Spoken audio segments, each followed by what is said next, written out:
حضور نے ارشاد فرمایا کہ جو کسی روزہ دار کا روزہ افطار کرواتا ہے تو اللہ تعالیٰ روزہ دار کے اجر کو کم کیے بغیر اتنا ہی اجر روزہ افطار کروانے والے کو عطا فرماتا ہے۔ تو صحابہ نے عرض کی یا رسول اللہ، ہم میں سے کچھ ایسے لوگ ہیں کہ جو روزہ افطار کروا نہیں سکتے، اتنی طاقت نہیں رکھتے کہ ہم روزہ افطار کروائیں تو پھر یہ ثواب ہم تو نہیں پا سکیں گے۔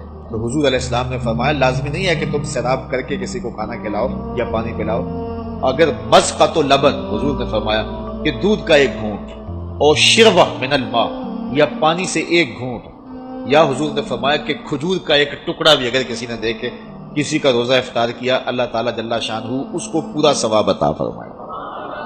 اور جس نے پورا اہتمام کیا کہ اس کو صحیح افطاری کروائی، اس کو سیراب بھی کیا، اس کو رچایا بھی، حضور فرمایا اللہ تعالیٰ قیامت کے دن میرے ہاتھوں سے اسے حوض کوثر کا جام نصیب کرے گا۔ اور فرمایا کہ وہ حوض کوثر کا جام جب اسے ملے گا اور وہ پی لے گا تو رسول کریم نے ارشاد فرمایا کہ جنت میں داخل ہونے تک حشر کا سارا دن جو 50,000 سال کا دن ہوگا، فرمایا اس سارے دن اس کو پیاس نہیں لگے گی۔ تو یہ ماحول پیدا کریں، لازمی نہیں ہے کہ آپ بڑا اہتمام کریں۔ اگر آپ ایک مٹھی کھجوروں کی جو ہے وہ مسجد میں بھیج دیں یا ہمسایوں کے گھر بھیج دیں یا کسی غریب کو دے دیں کہ جناب آج یہ روزہ میری جانب سے آپ کھول لیں، تو وہ کھجور دی ہوئی بھی پورے روزے کا ثواب نامہ اعمال میں درج کر دے گی۔ کسی کو گھونٹ پانی کا پلا دیں تو وہ نامہ اعمال کے اندر مکمل ثواب روزے کا لکھ دیا جائے گا۔ اور اگر اللہ نے آپ کو وسعت دی ہے، یہ سیاسی افطاریاں چھوڑیں، ان لوگوں کو روزہ افطار کروائیں جنہوں نے روزہ رکھا ہوا ہے۔ یہ آج کل یہ بھی فیشن ہو گیا ہے کہ اپنی نمائش کے لیے افطاری کروائی جاتی ہے، اس میں کوشش ہو جاتی ہے کوئی وزیر مل جائے، کوئی MNA صاحب مل جائیں، کوئی MPA صاحب مل جائیں، کوئی آفیسر مل جائیں، اور اس بہانے سے ان کی دعوت کا موقع۔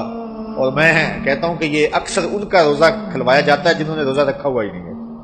وہ دوپہر کو بھی کھول کے آئے ہیں، وہ صبح بھی کھولا تھا انہوں نے، اور اب بھی وہ بیٹھے ہوئے ہیں، اور ہنسی آتی ہے کہ روزہ رکھا ہوا ہی نہیں، تو انتظار کر رہے ہوتے ہیں کہ ذرا اذان ہو لے۔